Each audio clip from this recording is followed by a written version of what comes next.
Hi friends, ഇത് നിങ്ങളുടെ സ്വന്തം ഡോക്ടർ ധന്യ. ഇന്ന് നമുക്ക് ഹോമിയോപ്പതിയെക്കുറിച്ച് അറിയാം.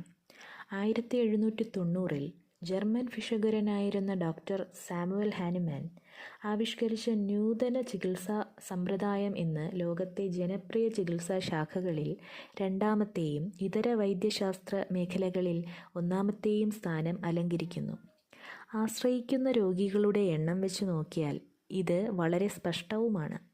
സദൃശ്യം സദൃശ്യത്തെ സുഖപ്പെടുത്തുന്നു എന്ന അടിസ്ഥാന തത്വത്തിലും പ്രകൃതി നിയമങ്ങളാലും നിബന്ധിച്ചിരിക്കുന്ന ഹോമിയോപ്പതി ശാസ്ത്രീയവുമായ ഒന്നാണെന്ന് കാണാം. വിവിധ ഭാഷാ പണ്ഡിതനും അധ്യാപകനും പരിഭാഷകനുമായ ജർമ്മൻ ഭിഷഗ്വരൻ doctor Christian Friedrich Samuel Hahnemann നിരവധി പരീക്ഷണങ്ങൾക്കും നിരീക്ഷണങ്ങൾക്കുമൊടുവിൽ രൂപപ്പെടുത്തിയതാണ് ഈ ചികിത്സാ പദ്ധതി. ആധുനിക വൈദ്യശാസ്ത്രത്തിൽ ബിരുദാനന്തര ബിരുദം നേടിയ ഡോക്ടർ ഹാനുമാൻ കുറച്ചുകാലം ചികിത്സ നടത്തിയിരുന്നെങ്കിലും അന്ന് നിലവിലുണ്ടായിരുന്ന രക്തമൊഴുക്കൽ, അട്ടയെക്കൊണ്ട് കടിപ്പിക്കൽ, പൊള്ളിക്കൽ തുടങ്ങിയ പ്രാകൃതവും അശാസ്ത്രീയവുമായ ക്രൂരവുമായ ചികിത്സാ രീതികളോട് കലഹിച്ച് പ്രാക്ടീസ് ഉപേക്ഷിച്ചു. ചികിത്സ ഉപേക്ഷിച്ചുവെങ്കിലും ഉപജീവനത്തിനു വേണ്ടി വൈദ്യശാസ്ത്ര ഗ്രന്ഥങ്ങൾ മറ്റു ഭാഷയിലേക്ക് തർജ്ജമ ചെയ്യുന്ന ജോലി ഏറ്റെടുത്തു. ഇതിനിടയിൽ വില്യം കള്ളൻ എഴുതിയ മെറ്റീരിയ മെഡിക്ക എന്ന പുസ്തകം അദ്ദേഹം ആകസ്മികമായി കാണാനിടയായി.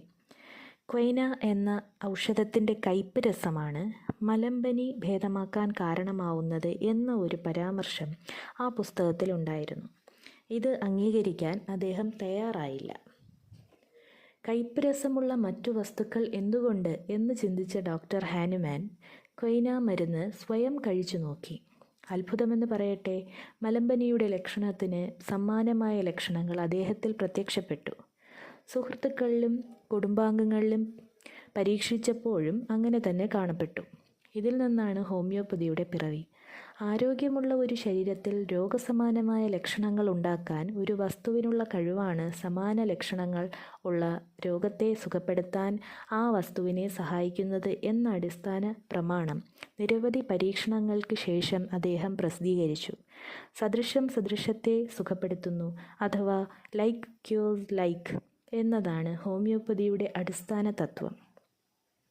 സാമ്യം അഥവാ സദൃശ്യം എന്ന അർത്ഥം വരുന്ന ഹോമിയോ എന്ന വാക്കും സഹനം അഥവാ ക്ലേശം എന്ന അർത്ഥം വരുന്ന പഥോസ് എന്ന വാക്കും കൂട്ടിച്ചേർത്ത് ഹോമിയോപ്പതി എന്ന പേരാണ് പുതിയ ചികിത്സാ സമ്പ്രദായത്തിന് അദ്ദേഹം നൽകിയത്. Thank you.